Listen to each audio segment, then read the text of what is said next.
Eng yaxshi jarima zarbasi ustasini aniqlaymiz. Del Piero, Ronald Koeman. Men Koemanning jarima zarbalarini umuman o'yinini ko'rmaganman.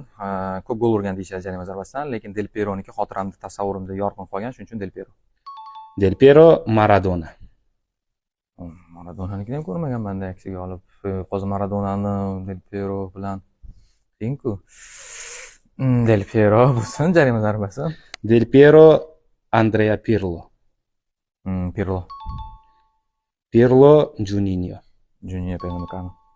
Juninho, Ronaldinho. Juninho jarima zarbalari. Juninho, Zidane. Juninho. Juninho, Messi. Statistika bo'yicha o'zi Messi. Messi, Ronaldo. Eng qiyin. Lionel Ronaldo. Xo'p, Lionel Ronaldo yoki Roberto Carlos. Roberto Carlos. Roberto Carlos, David Beckham. Mana shunday. Rahmat.